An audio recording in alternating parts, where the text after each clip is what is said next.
mold us and shape us into the person that God wants us to be. And that's where it's at. This morning I would like to share with you these next few minutes the kind of faith we need. The kind of faith we need. You know, there's a lot of things going on in the world today. Of course, it always has, really. But it seems like it's just getting a lot more prevalent and everything. But it's just so easy to worship and to praise the Lord and to thank Him for the good times in life and those good times that we have. And when we gather here in His house to worship Him and praise Him and everything, we get excited and it's good. But what as faith comes easy during those times. But when times get tough, times get rough, when it seems like we can't make it to the next day or the next moment, and just those things happen in our life. Just for example, you know, there are so many storms and floods and tornadoes and landslides and hurricanes and typhoons, and not to mention wildfires that just devastate people's lives in our world. There's so many in these. There's also tragedies that happen sometimes close to us, like car accidents, and it claims people's lives and loved ones. Not to mention diseases that is going around, like cancer, like diabetes, and heart disease. All that, of course, the other one, like to say, in our world today, something that's a little bit different is people always just start shooting at anybody and claiming lives also. But tragedy happens to us, and it can happen at any time. Today, what kind of faith is needed to make it through those times? I'd like to go back and share with you in Scripture where I think one of the most worthy accounts of somebody going through turmoil in their life is of a man called Job. We look at Job, and we'll read from several passages and several chapters, but starting in verse 1. It says, "There was a man in the land of Uz, whose name was Job, and that man was blameless and upright, and one who feared God and shunned evil.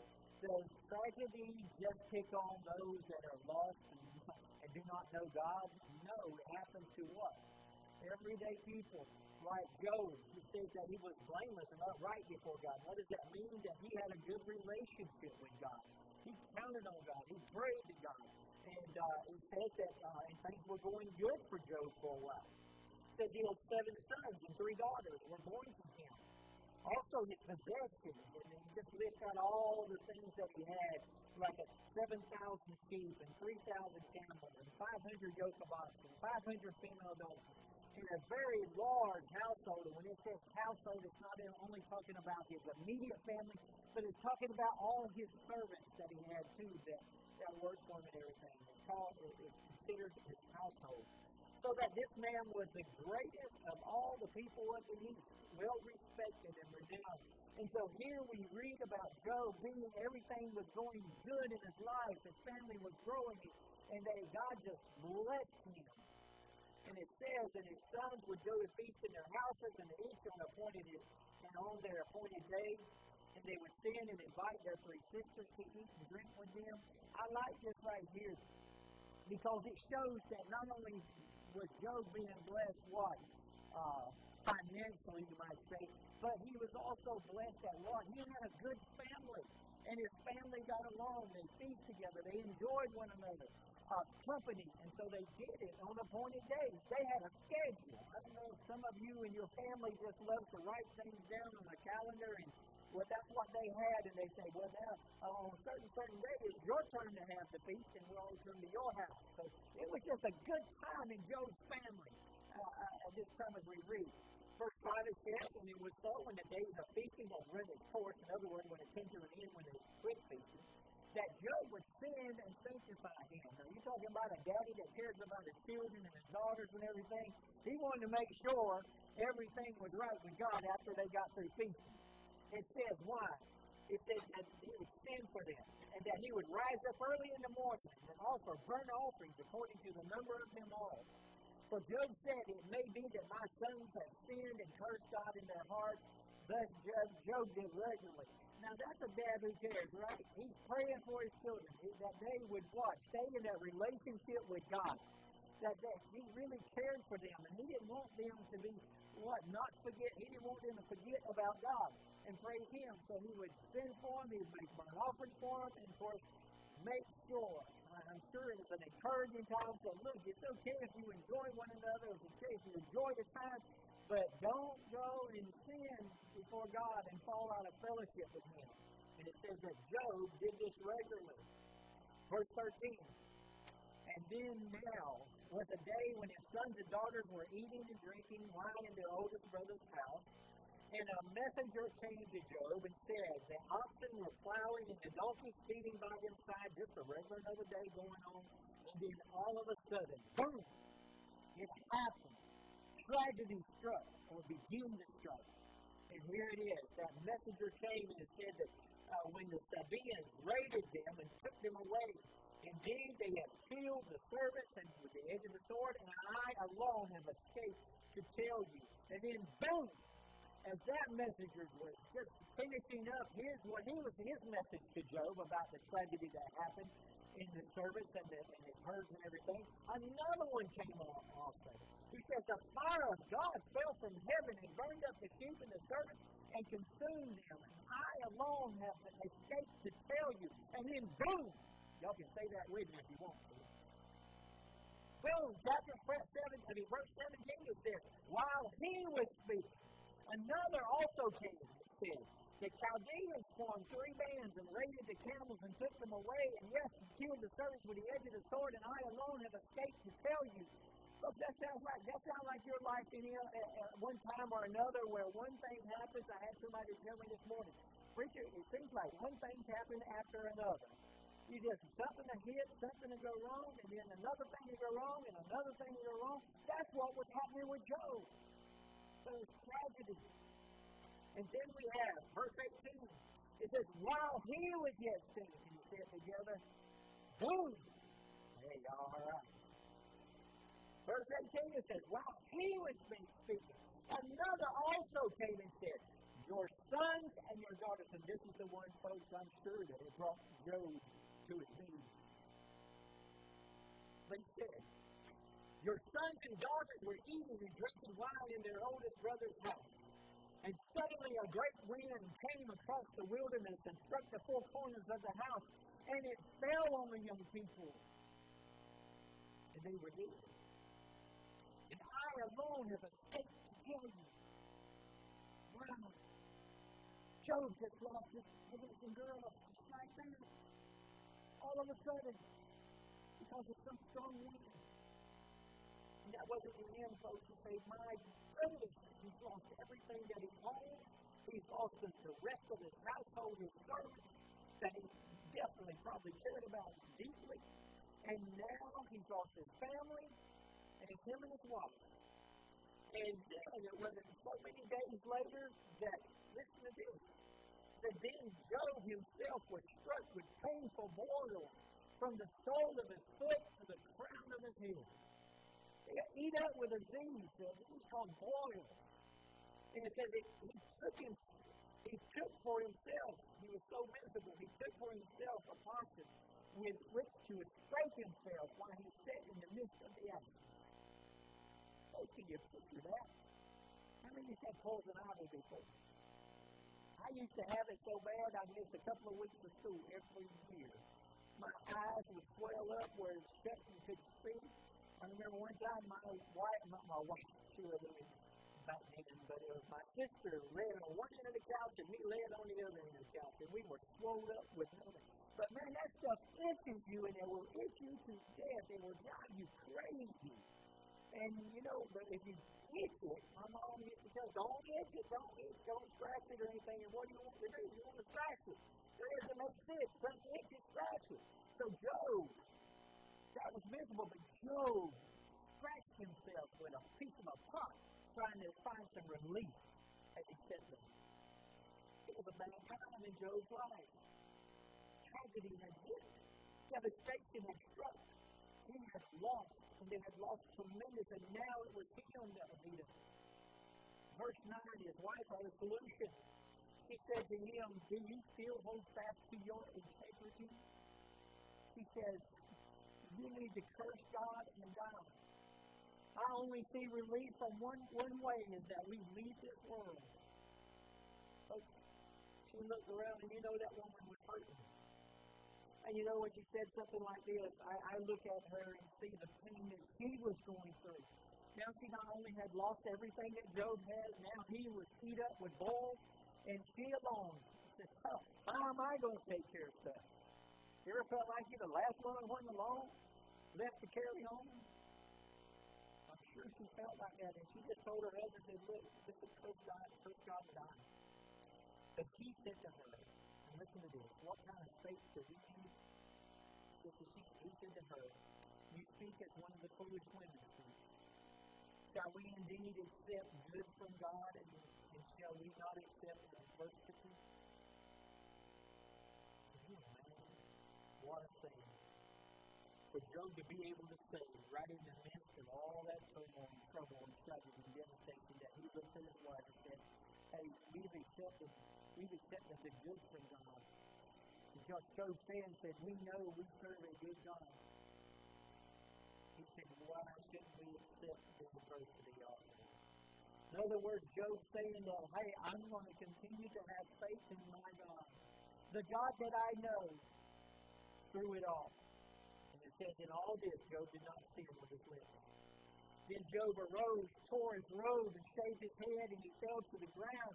And he didn't fall to the ground cursing God or anything like that. What did he do? It says in Scripture that he fell to the ground and he worshipped.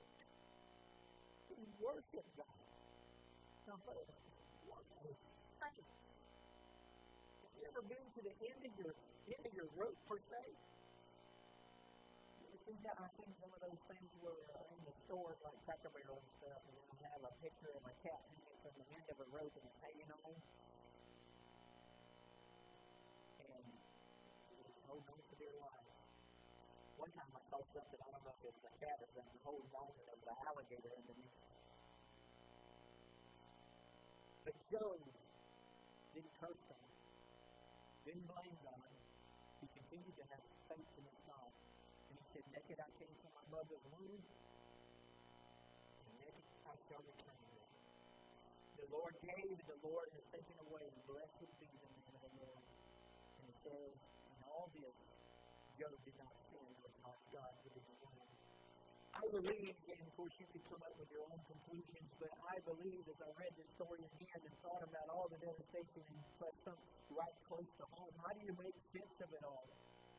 Sometimes you can't, folks. It can't make sense. But I believe God uses the story of Job and others to remind us how little we know about Him, about God, and about what all He is doing in our world. We can't understand everything that God is doing. We think, with all the human knowledge we can think of and muster up, that we know all there is to know about God. His plan, His way, His work for all the different people in the world. And we need to think again, because we don't even tap the resources of God and what He knows, His knowledge. We are introduced again to the evil. We know evil from the story about Job. We know evil is present because Satan had come to God and said, oh, Job wouldn't serve you if something bad happened. He would curse you, no end. He'd forget you even existed if you didn't bless him so much. And God said, go ahead. Do your little thing to Job if you want to. And so Satan did. We're reminded in the story that Satan has come what? To do everything he can to make our lives miserable. Satan, demons can cause the devastation that they can cause in our lives if permitted. One, permitted by God if we are a child. Two, by ourselves when we give way for his temptations and the traps that he sets for us. In John 10, verses 9 and 11, it says, the thief does not come except to steal, kill, and destroy. 1 Peter chapter 5, verse 7 through 9 says, casting all your care upon him, for he cares for you, talking about God. But it says, Peter says, be sober, be vigilant, because your adversary, the devil, walks around like a roaring lion, seeking whom he may devour. Resist him, steadfast in the faith. What do we learn from Job in the story? We learn that God does not have to answer to anyone for what he does or what he allows to be done. What we do is, what we need to do is turn it over to him and let him work his plan. Number two, that we may never know the specific reason for what we are experiencing or what others are experiencing in that time in their life or what they're going through. Job actually understood later. God revealed it to him. But it was much later. There's a lot of things we can ask ourselves if things happen to us and other people in this world. We can say, why, Lord? Why is this happening? But what kind of faith do we need when the answers do not come? We need the kind of faith that Job had. God knows.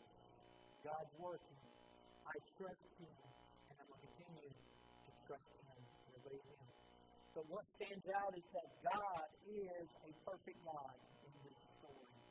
God's ways are perfect. It says in Psalm 18:30, it says, as for God, his way is perfect. The word of the Lord is proven.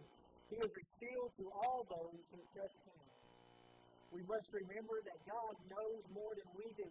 He's working through the tragedies and the devastations and everything in people's lives, in our lives and others. We can trust him that whatever he's doing, whatever he allows, he is going to work through that for some good. Isaiah 55 verses 8 through 9 says that God's visible. My thoughts are not your thoughts, neither are my ways your ways. For as the heavens are higher than the earth, so are my ways higher than your ways, and my thoughts higher than your thoughts. So what does God require of us? What should require of us? Have that kind of faith that puts all our trust in him so that we continue to obey and submit to his will. Whether we understand it or not. When we do, we will find God is in the midst of our trials, working in and through us for his ultimate purpose. That takes a lot of faith, too. And you know, it's something that myself as a pastor or preacher, I can't just sit here and tell you, you need that. Well, I can't. But I can't make you do it. Or I can't make you know that. You have to come to that point in your life where you do or where you don't. Romans 8:28, we can be confident of this, God says. And we know that all things work together for good to those who love God, to those who are called according to his purpose. God will take care of his people. What happened to Job in the end? In Job 42, it says, now the Lord blessed the latter days of Job more than he did in the beginning. For he had 14,000 sheep, 6,000 camels, 1,000 yoke of oxen, 1,000 female donkeys. And he also had, what? Just as many daughters and sons. 7 sons and 3 daughters. He had a perfect set of sons and daughters of them. In all the land were found no women so beautiful as the daughters of Job. And their father gave them an inheritance among their brothers. And it says, after this, Job lived 140 years, and he saw his children, his grandchildren, for 4 generations. And then Job died, and old and full of days. So God blessed Job again after it was all over. Some of you may be thinking, this morning, well, that's all good. But what about the sons and daughters that he lost, that perished with that strong wind that came through, that storm that came through? What about them? God didn't bring those back. What about them? Yes. Job's human and his wife's human. I know that Job loved his family. He prayed, he sacrificed offerings for them, and he did everything in his power, to help them to have faith in God. And so, Job and his wife still probably mourned for them in a way and missed them so much that no other sons or daughters was going to take their place. But he you were able to move on with life. The other thing is, what happened to them? Have you heard of a place called heaven? If those sons and daughters put their faith and trust in God as their daddy did, guess what? They are taken care of. They are living in a place called heaven right now. Again, after Job died, after that 140 years that he lived after the tragedy in his life, when he died, what? They had a great reunion. And then when his immediate family had died, again, the 7 sons and the 3 daughters, when the new ones, I want to say, the new ones, lived their lives, but yet there come a time when they passed away. So guess what? Joe and his wife up there having a hallelujah time with all of them. We must ever know what God's doing in certain situations in our life. But what kind of faith does God call on us to have? What kind of faith that Job had? Have faith that no matter what we face, we can trust in God. This morning as we stand and have this kind of invitation, I want to ask, first of all, that first step in having a relationship with God, putting your faith in Him, stepping out and letting Him have control of your life. Have you ever accepted Jesus Christ as your personal Savior? Have you ever stepped out and said, God, I haven't called on you before, but I'm calling on you now because